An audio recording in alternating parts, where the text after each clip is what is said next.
अब हम आगे जो बात पढ़ेंगे वो है क्लासिकल और कीनीजियन का कंपैरेटिव स्टडी। ठीक है, कि क्लासिकल और कीनीजियन की आइडियोलॉजी में डिफरेंसेस क्या हैं। क्या आप लोगों को लगता है कि मतलब क्लासिकल के विपरीत में था कीन्स? बिल्कुल नहीं। कीन्स कभी क्लासिकल की क्रिटिसिज्म किया ही नहीं। कीन्स की आइडियोलॉजी अलग थी, क्लासिकल की आइडियोलॉजी अलग थी। क्लासिकल लॉन्ग रन से बात करते थे, in the long run full employment exist करता है, बट कीन्स शॉर्ट रन की बात करता है। उसने भी ये भी माना कि शॉर्ट रन में बाई चांस अनएम्प्लॉयमेंट हो सकता है, but in the long run जो क्लासिकल कह रहे हैं एकदम सही है। क्लासिकल जो कहते हैं in the long run economy is always and in equilibrium, तो वो बात सही है और वो बात कीन्स ने भी मानी। ठीक है, तो हम लोग अब क्लासिकल और कीनीजियन का कंपैरेटिव स्टडी करेंगे। तो सबसे फर्स्ट अगर आइडियोलॉजी अगर मैं देखूं जो आपको टेक्स्ट बुक में मिलती है वो है कि क्लासिकल इकोनॉमिस्ट जो हैं, classical economist always believe that economy is characterised by full employment. कि क्लासिकल इकोनॉमिस्ट मानते थे, बिलीव करते थे कि इकोनॉमी में हमेशा लॉन्ग रन में फुल एम्प्लॉयमेंट होता है। What is mean by full employment? Full employment की मतलब क्या है, किसी को पता है? प्राप्ति, शालिनी, पता है बेटा? जी सर। जी सर। बताइए। डिमांड डिमांड ऑफ लेबर बराबर होगा सप्लाई ऑफ लेबर के।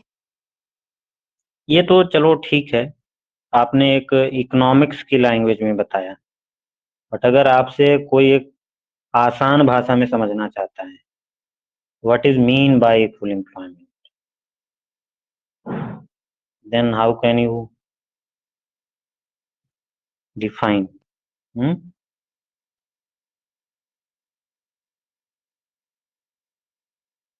प्राप्ति, आप बताओगे?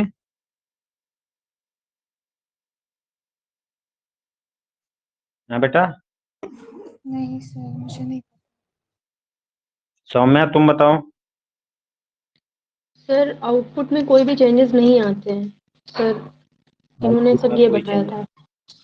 सर आउटपुट सर जितना हम प्रोड्यूस करते हैं सर वो फिक्स ही रहता है सर, बढ़ता है ना घटता है with the change in the price या किसी अन्य वेरिएबल के चेंज होने से। बिल्कुल सही बात है। ठीक है, मैं बताता हूँ आप लोगों को। ये सब आप लोगों ने मतलब ऑथेंटिक बात की है। एग्जाम परस्पेक्टिव से आप लोगों का एकदम कहना ठीक है, बट प्रैक्टिकल एप्लीकेशन भी जरूरी कि हम क्या बोल रहे हैं उसका सेंस क्या है। आप लोगों से अगर आसान भाषा में पूछा जाए कि फुल एम्प्लॉयमेंट, पूर्ण बेरोजगार क्या है? जो व्यक्ति एबल है और अगर उसको काम मिल रहा है। कीन्स क्लासिकल जो थे वो क्या कहे कि जो व्यक्ति एबल है, काम करने के योग्य है और उसको काम मिल रहा है, that is the full employment. हाँ, एक चीज उन्होंने और बोली कि वो अपनी इच्छा से अगर बेरोजगार है तो वो ठीक है, कोई दिक्कत नहीं। मार्केट में रोजगार उपलब्ध है, एम्प्लॉयमेंट उपलब्ध है, बट वो अपनी इच्छा से घर पे बैठा हुआ। कुछ बैले ऐसे भी होते हैं ना कि घर पे बैठे रहेंगे, उनको रोजगार सब कुछ मिलता है, काम आलसी हैं एकदम, घर पे मोबाइल चला रहे हैं बैठकर, तो कहाँ से रोजगार मिलेगा? वो होते हैं वॉलेंट्री अनएम्प्लॉयमेंट। उसको बोलते हैं, क्लासिकल्स ने उनको बोला वॉलेंट्री अनएम्प्लॉयमेंट, ऐच्छिक बेरोजगारी, वॉलेंट्री अनएम्प्लॉयमेंट।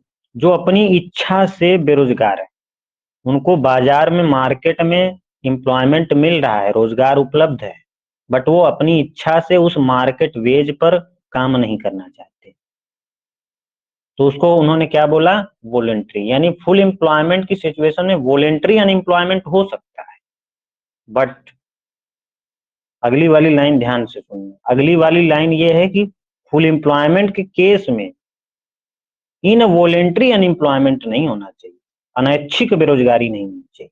अनैच्छिक बेरोजगारी क्या है? इनवॉलेंट्री अनएम्प्लॉयमेंट क्या है? कि कोई व्यक्ति एबल है और उसको काम नहीं मिलता, काम करने के योग्य है वो, बट उसको काम नहीं मिलता, ये नहीं होना चाहिए। उन्होंने कहा कि फुल एम्प्लॉयमेंट का मतलब है there is a no involuntary employment, यानी अनैच्छिक बेरोजगारी का ना होना ही फुल एम्प्लॉयमेंट। समझ में आया कि नहीं? क्यों भाई? स्वाति क्लियर है बेटा? जी सर। Yes sir. प्राप्ति? जी सर। अब सवाल ये उठता है कि इन्होंने तो कह दिया कि in an economy in the long run always full employment exist करेगा। तो अब सवाल ये उठता है कि बाई चांस तो इनस्टेबिलिटी आ सकती है ना, अनएम्प्लॉयमेंट आ सकता है शॉर्ट रन, तो उसके लिए भी इन लोगों ने अपना रीजन ढूंढ के रखा हुआ था। इन्होंने कहा कि full employment only mean that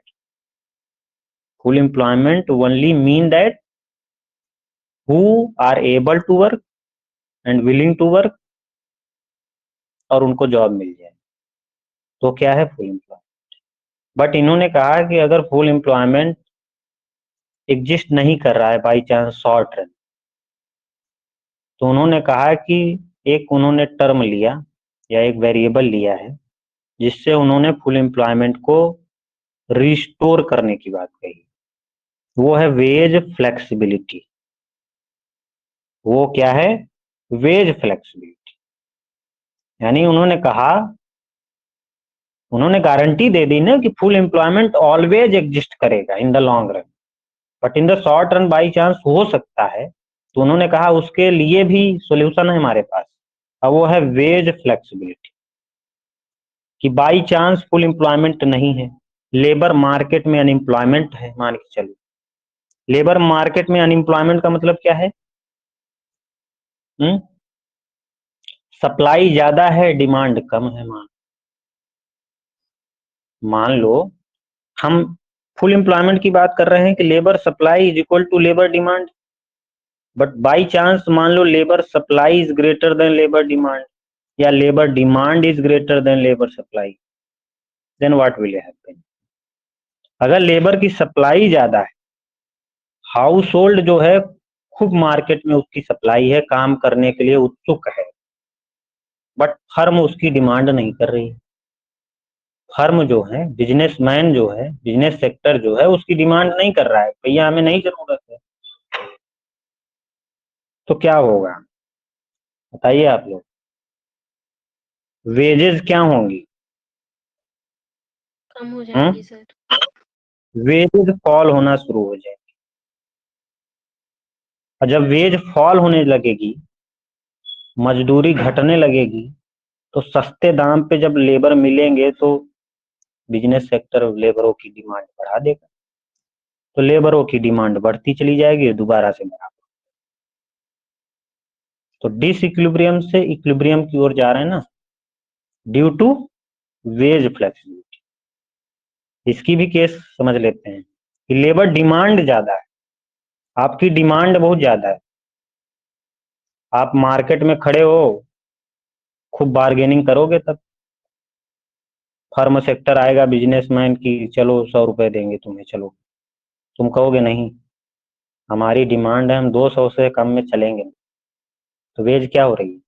बढ़ रही है, वेज बढ़ रही है। वेज बढ़ेगी तो क्या होगा? लेबर की डिमांड जो पहले ज्यादा थी वो कम होते होते लेबर की सप्लाई के बराबर हो जाएगी, दोबारा से फुल एम्प्लॉयमेंट हो जाएगा। क्लियर है ना?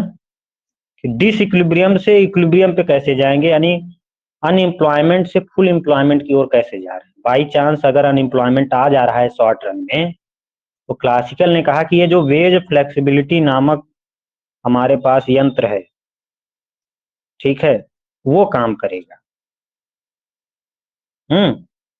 उससे हम दोबारा से फुल एम्प्लॉयमेंट एग्जिस्ट करवा सकते हैं।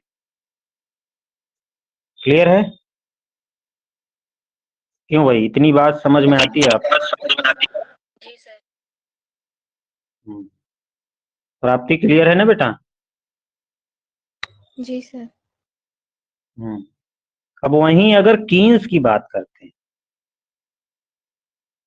देखो फर्स्ट आइडियोलॉजी में ही हमने कीन्स को भी डाल रखा है, कंपैरेटिव स्टडी कर रहे हैं ना, तो हमें कीन्स की भी, वहीं कीन्स क्या कहते हैं बताइए, कीन्स के क्या बोले? सर वेज इन्होंने रिजिडिटी को माना। हाँ, यानी कीन्स क्लासिकल की आइडियोलॉजी को कंट्राडिक्ट किया। कीन्स कहता है कि if always full employment in labour market then there should not any unemployment। अगर इकोनॉमी में हमेशा फुल एम्प्लॉयमेंट है लेबर मार्केट में, तो then there should not any unemployment, तब यहां पर कोई अनएम्प्लॉयमेंट नहीं। बट उन्होंने ऑब्जर्व किया कि देयर इज अनएम्प्लॉयमेंट। उन्होंने ऑब्जर्व किया, उन्होंने स्टडी किया कि यहाँ पे अनएम्प्लॉयमेंट है। According to Keynes, economy is characterised by unemployment. But if there is unemployment, मतलब अनएम्प्लॉयमेंट का मतलब क्या है कि लेबर डिमांड जो है is less than labour supply.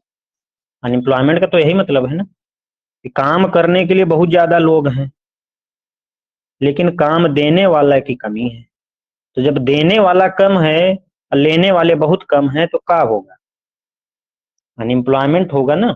Labour supply ज्यादा है लेबर डिमांड से, तो अनएम्प्लॉयमेंट होगा। यही रीजन बताया। यानी कीन्स क्या कहता है कि economy is characterised by unemployment in the short run. क्यों? Because of wage rigidity. उन्होंने कहा वेज रिजिड है। अब भैया इस सिचुएशन में हमने तुम्हें तो बता दिया ना, क्लासिकल ने कहा कि वेज फॉल होंगी, इन्होंने कहा वेज रिजिड है तो फॉल होगी ही नहीं, बिकॉज ऑफ लेबर यूनियन। कोई वेज अपनी फॉल करना उचित समझता है? तुम्ही को वेज 100 रुपए दे रहे थे, अब तुम 50 करोगे? नहीं करोगे ना, एक लॉ बन गया है, तो जल्दी टूटेगा तो लेबर यूनियन उसका विरोध करेंगे ना। तो उन्होंने कहा कि economy is characterised by unemployment because of wage rigidity. ये सिचुएशन एग्जिस्ट करेगी। क्यों? क्योंकि वेज रिजिड है। इस केस में वेज कम होनी चाहिए, बट उन्होंने कहा वेज रिजिड है because of wage are rigid. Wage rigid क्यों है उन्होंने बताया, because of labour union will not allow to fall base. क्योंकि लेबर यूनियन जो है वो अलाउ नहीं करते कि हमारी वेज जो है आप कम करो, क्योंकि एक गवर्नमेंट का एक मिनिमम वेज लॉ होता है ना कि इससे कम आप नहीं जा सकते। समझ में आया? यानी minimum ways you will pay, आपको मिनिमम वेज हमें देना ही देना पड़ेगा। Wages are not flexible. Clear है? दोनों में डिफरेंस समझ में आया पहली आइडियोलॉजी में? कीन्स कहता है economy is characterised by unemployment in the short run because of wage rigidity. Classical कहते हैं economy is characterised by full employment because of wage flexibility. Clear है? फर्स्ट समझ में आ गया? प्राप्ति जी क्लियर है बेटा? जी सर। अब दूसरी इनकी आइडियोलॉजी के बारे में बात करते हैं। दूसरी आइडियोलॉजी क्या है कि क्लासिकल जो मानते थे, क्लासिकल कहते थे कि जो आउटपुट है यानी GDP, output is produced by full employed worker.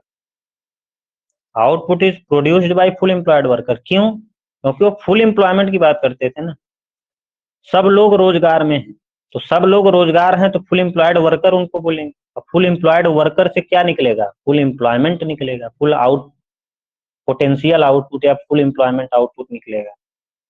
और वो किससे निकलेगा? फुल एम्प्लॉयड लेबर से और कैपिटल से। तो उन्होंने कहा output is the function of labour and capital.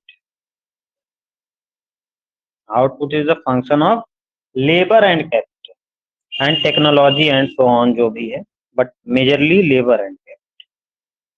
ठीक है, बट कीन्स क्या कहते हैं? कीन्स क्या कहते हैं? कीन्स कहते हैं कि output is the function of C plus C I G X M. ठीक है, ये इसकी बात करते थे, यानी output is the function of AD, Keynes बात करते थे। Output is the function of AD, aggregate demand. हाँ, जनरली उन्होंने ये सारे फैक्टर्स को नहीं लिया, उन्होंने केवल 2 सेक्टर की बात की है, सी प्लस आई की, एडी के जगह पे। लेकिन मॉडर्न टाइम में हम लोग इन सबको भी पढ़ते हैं। तो कीन्स ने जनरली बस इसकी बात की है कि output is the function of C and आई।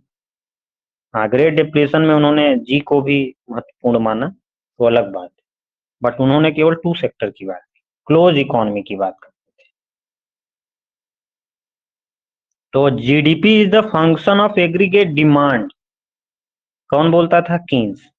अब वहीं क्लासिकल क्या बात करते थे? GDP is the function of labour and capital. ये रियल सेक्टर्स की, रियल वेरिएबल्स की बात करते थे। देखो, एक फिजिकल चीज है ना ये, कैपिटल, लेबर, और ये एग्रीगेट डिमांड की बात करते हैं, कंजप्शन की बात करते हैं, इन्वेस्टमेंट की बात करते हैं, गवर्नमेंट एक्सपेंडिचर की बात करते हैं। तो GDP depends upon the capital stock, stock of labor, technology and so on, according to classical. But according to Keynes, GDP is depend on aggregate demand. Aggregate demand means consumption, investment, government expenditure, export, import and so on. ठीक है, तो 2 चीजें clear हो गई।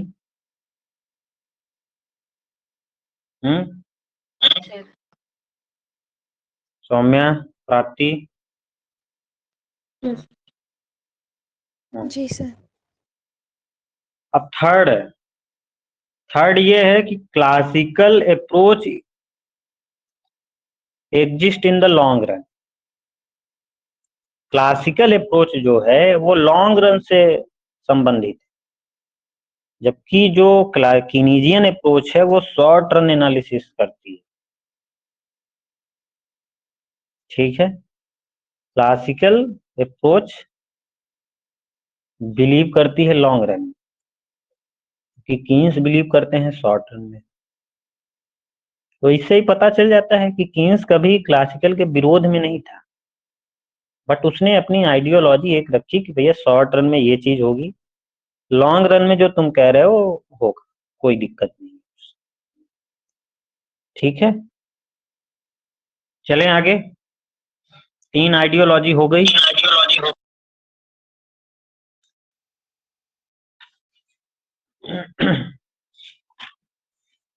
अब चौथी बात करेंगे, चौथे विचार इनके क्या हैं? वो हैं कि क्लासिकल एग्रीगेट सप्लाई करो। क्लासिकल एग्रीगेट सप्लाई कर, क्लासिकल का एग्रीगेट सप्लाई करो कैसा होता है? आप लोग बताओ। Sir vertical. वर्टिकल, बिल्कुल सही बात है। देखो, एक चीज और यहाँ पे मैं पॉइंट करना चाहूंगा कि ये है कि जो क्लासिकल और कीनीजियन की जो आइडियोलॉजी है ना, जो थॉट्स हैं, जो इनके विचार हैं, ये एक्सट्रीम है इकोनॉमी के लिए। क्लासिकल एक अलग एक्सट्रीम केस की बात करते हैं और कीन्स अलग एक एक्सट्रीम केस की बात करते हैं। क्लासिकल वर्टिकल एग्रीगेट सप्लाई कर की बात करते हैं और कीन्स हॉरिजॉन्टल एग्रीगेट सप्लाई कर की बात करते हैं, बट इकोनॉमी आज के टाइम में कहाँ एग्जिस्ट करती है? सप्लाई कर कैसा होता है नॉर्मली? Upward slope. ठीक है, तो ये दोनों एक्सट्रीम केसेस, इसलिए जे आप लोग LM ISLM जब पढ़ोगे ना, तो एक LM ऐसे बनेगा, एक ऐसे बनेगा, फिर वर्टिकल हो जाएगा। तो इसमें 3 केसेज आएंगे, Keynesian range, classical range, intermediatory range. ठीक है, तो इसलिए हम 3 तरीके के सप्लाई कर्व की बात करेंगे, 2 एक्सट्रीम है और एक मॉडर्न टाइम का है। तो हमने बताया कि जो क्लासिकल का जो एग्रीगेट सप्लाई कर्व है ये वर्टिकल होता है, बिकॉज ऑफ, यहाँ पे आप आउटपुट ले लो और यहाँ पे आप प्राइस ले लो। ठीक है, और ये कौन सा आउटपुट है? ये फुल एम्प्लॉयमेंट आउटपुट। तो क्लासिकल एग्रीगेट सप्लाई कर्व जो है वो क्या है? वर्टिकल होता है, because of full employment, because of full employment. क्योंकि आपके इकोनॉमी में जितने भी रिसोर्सेस थे आपने फुली उसका एम्प्लॉयमेंट कर लिया है, फुली उसको यूटिलाइज कर लिया है। तो जब फुली यूटिलाइज कर लिया है तो उससे ज्यादा अब आउटपुट आपका बढ़ेगा नहीं। आपके जितने भी रिसोर्सेस थे आपने फुल यूटिलाइज कर चुका है उसका आपका, तो उससे ज्यादा आउटपुट अब बढ़ेगा नहीं, तो क्या हो जाएगा? वर्टिकल हो जाएगा। यानी जब आप आपके पास रिसोर्सेज ही नहीं तो आगे आउटपुट क्या करोगे? कुछ नहीं करोगे, इससे आगे बढ़ नहीं सकता। तो ये क्या है? Full employment output. यानी वर्टिकल क्यों होता है? Because of full employment. आगे इसके बारे में और डिस्कशन करेंगे जब इंडिविजुअली हम क्लासिकल इकोनॉमिक्स को पढ़ेंगे, अभी कंपेरेटिवली पढ़ें। ठीक है, आगे इसके बारे में बहुत डिस्कशन करें। क्लियर है ना शालिनी, प्राप्ति? जी सर। जी सर। अब वहीं अगर कीन्स की बात करें तो कीन्स का एग्रीगेट सप्लाई करो कैसा होता है? कीन्स का एग्रीगेट सप्लाई करो कैसा होता है? Sir vertical. वर्टिकल कि हॉरिजॉन्टल? कीन्स का एग्रीगेट जो सप्लाई कर होता है वो हॉरिजॉन्टल होता है। क्यों? क्यों भाई? क्योंकि वो प्राइस रिजिडिटी को मानते थे। वो क्या मानते थे? प्राइस रिजिड है। आगे बताएंगे, अभी हम लोगों ने वेज रिजिडिटी की बात की है। प्राइस उन्होंने वेज प्राइस दोनों साथ में बोला जाता है, बट यहाँ पे हमने वहां पे वेज बस बोला, लेकिन उन्होंने दोनों बात की है, प्राइस वेज रिजिडिटी। तो प्राइस जब कांस्टेंट है तो कांस्टेंट प्राइस पे आप जितना चाहे आउटपुट प्रोड्यूस कर सकते हो उस प्राइस पे। ये आउटपुट, ये आउटपुट, ये आउटपुट। अब देखो बेटर किसका है? बेटर किसका है? आप लोग कंपैरेटिवली स्टडी करो और बताओ हमें कि बेटर किसका है। क्लासिकल अप्रोच बेटर है कि कीनीजियन अप्रोच बेटर? बताओ। प्राप्ति, शालिनी, स्वाति, सौम्या, बताओ बेटा। Keynesian sir. क्यों बेटर है बेटा? सर क्यों बिकॉज बेटर? इसमें हमारा आउटपुट एक्सपैंड हो रहा है, और सर आउटपुट बढ़ रहा है इसका मतलब है कि हमारी इकोनॉमी की ग्रोथ हो रही है। Sir growth of an economy, growth of an output, sir ये अच्छा होगा हमारे इकोनॉमी के लिए। एकदम सही बताया। देखो यहाँ पे हम क्या कह रहे हैं कि भैया फुल एम्प्लॉयमेंट है, हमारे जो रिसोर्सेज हैं फुली यूटिलाइज हो चुके हैं, तो आउटपुट बढ़ेगा नहीं। यहाँ पे क्या हो रहा है कि कीन्स क्या कहता है? कीन्स कहता है कि economy is characterised by unemployment. अब जब अनएम्प्लॉयमेंट है तो इसका मतलब कुछ ऐसे रिसोर्सेज हैं जिनका यूटिलाइजेशन हम अभी तक नहीं कर पाए, उनको हम लगा करके क्या कर सकते हैं? अपना आउटपुट बढ़ा सकते हैं। समझ में आया कि नहीं? This is the logic. यानी यहाँ पे जीडीपी बढ़ सकती है, आउटपुट मतलब क्या? जीडीपी। जबकि यहाँ पे जीडीपी कहाँ है? कांस्टेंट है, उससे आगे बढ़ ही नहीं सकती, फुल एम्प्लॉयमेंट है ना। तो बेटर किसका है? कीन्स का। यहाँ पे इकोनॉमी ग्रोथ कर सकती है। ठीक है। अब अगर मैं एग्रीगेट डिमांड की बात करता हूँ, पश्चिमी चीज, पांचवी एग्रीगेट क्लासिकल एग्रीगेट डिमांड कर। क्लासिकल एग्रीगेट डिमांड करो आप लोगों ने पढ़ा है, कैसा होता है? क्यों भाई? एनीवन? सर नीचे की वो क्या बोलते हैं उसको, डाउनवर्ड स्लोपिंग। बिल्कुल। वाई क्लासिकल एग्रीगेट डिमांड करो डाउनवर्ड स्लोपिंग? क्यों, आप कैसे कह सकते हो कि क्लासिकल एग्रीगेट डिमांड कर is downward sloping? How can you say that?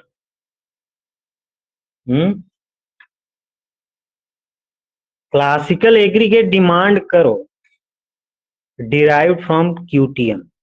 जो क्लासिकल का एग्रीगेट डिमांड करो है वो डिराइव हुआ है क्यूटीएम से, क्वांटिटी थ्योरी ऑफ मनी। और किसकी? क्लासिकल। क्लासिकल की क्वांटिटी थ्योरी ऑफ मनी क्या है? Fisher QTM. फिशर की क्यूटीएम क्या है? MV is equal to PT. MV is equal to PT कह लो या तो MV is equal to P Y कह लो। समझ में आ रहा है कि नहीं प्राप्ति?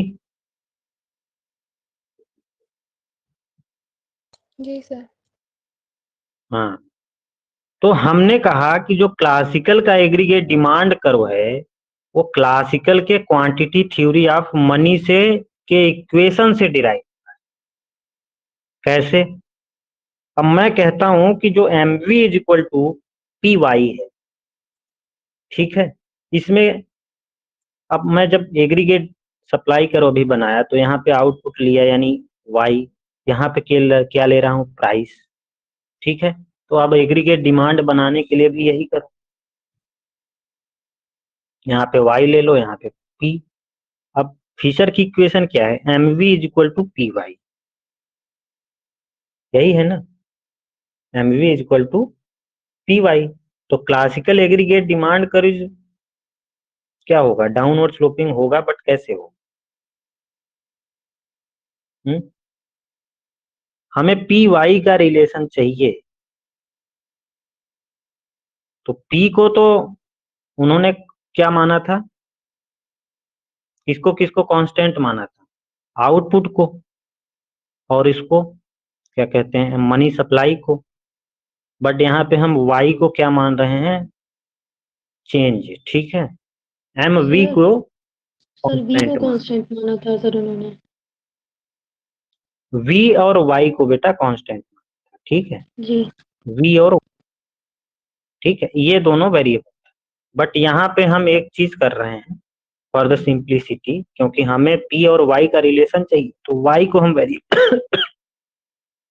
वाई को हम वेरिएबल मान रहे हैं और एम और वी को कांस्टेंट। ठीक है, मान लो इकोनॉमी में जो क्वांटिटी ऑफ मनी है वो 100 रुपया है, ठीक है, और वेलोसिटी जो है वो 4 है। यानी ये जो 100 रुपया है ये 4 बार का ट्रांजेक्शन कर रहा है, तो टोटल मनी सप्लाई हमारी इकोनॉमी में कितनी हो गई? 400 रुपए। क्यों भाई? टोटल मनी सप्लाई हमारे इकोनॉमी में कितनी हो गई? 400। क्यों? समझ में आ रहा है प्राप्ति? जी सर। हाँ, तो एम 100 रुपए है, एम 100 रुपए है और 4 वेलोसिटी है, तो 100 गुणा 4। अब मान लो प्राइस 1 है तो आउटपुट कितना आएगा? यानी प्राइस मान लो हम कह रहे हैं 1 है, ये प्राइस 1, तो अब जरा आउटपुट निकालो, वाई की वैल्यू कितनी आएगी? कितनी आएगी? 400। तो यहाँ 400 लिख लो। अब मान लो हम प्राइस बढ़ा रहे हैं, 2 रुपया कर दिए प्राइस, तो अब वाई कितनी आएगी? मनी सप्लाई उतना ही है, वेग उतना ही है, वेलोसिटी उतना ही। 200। अब कितना आएगा? 200। 200 कब आया? जब आप 2 रुपए किए। अब मान लो 3 रुपया हो गया प्राइस, तो कितना आया? या 4 रुपए कर दो फॉर द सिंप्लिसिटी, 4 रुपए, तो 100 रुपए आएगा, 100 रुपए।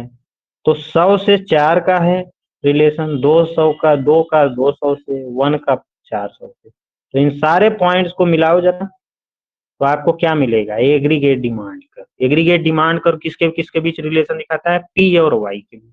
तो पी और वाई के बीच रिलेशन मिल गया ना? समझ में आया? स्वाति, शालिनी, प्राप्ति? जी जी सर। सर। अब सवाल ये उठता है कि जो क्लासिकल का एग्रीगेट डिमांड कर्व में हमने बताया कि इट इज डिराइव फ्रॉम क्यूटीएम, तो क्यूटीएम में हमने इसको कांस्टेंट माना, मनी सप्लाई को। अब मनी सप्लाई क्या है? Monetary policy. अब मॉनेटरी पॉलिसी को कांस्टेंट रख के आपने एग्रीगेट डिमांड कर्व को डिराइव किया है। तो जब मनी एम चेंज होगा, मनी सप्लाई अगर मान लो चेंज होगी, हमने तो मान लिया एक्सोजीनियसली गिवन है, but it will be change. तो जब चेंज होगी, क्योंकि ये कांस्टेंट है, एक्सोजीनस वेरिएबल है, तो जब चेंज होगा तो एग्रीगेट डिमांड कर क्या होगा? शिफ्ट होगा। यानी अगर मनी सप्लाई बढ़ेगी तो एग्रीगेट डिमांड कर शिफ्ट अपवर्ड। अगर मनी सप्लाई कम होगी तो एग्रीगेट डिमांड कर विल शिफ्ट डाउनवर्ड या लेफ्टवर्ड। ठीक है? तो क्लासिकल एग्रीगेट डिमांड कर will shift because of monetary policy, not the fiscal policy. Classical aggregate demand curve will shift only because of money supply. Only because of money supply. क्यों? क्योंकि classical aggregate demand curve will be derived from the QTM. QTM क्या है? Money market की study करता है। Money market किससे related है? Monetary policy. समझ में आ गया ना? क्यों भाई? जी सर। और जो कीन्स का एग्रीगेट डिमांड कर है वो भी ऐसा ही होता है, बट कीन्स और क्लासिकल के एग्रीगेट डिमांड कर में एक डिफरेंस है कि कीन्स का एग्रीगेट डिमांड कर, क्लासिकल का एग्रीगेट डिमांड कर भी प्राइस और इनकम के बीच रिलेशनशिप बताता है।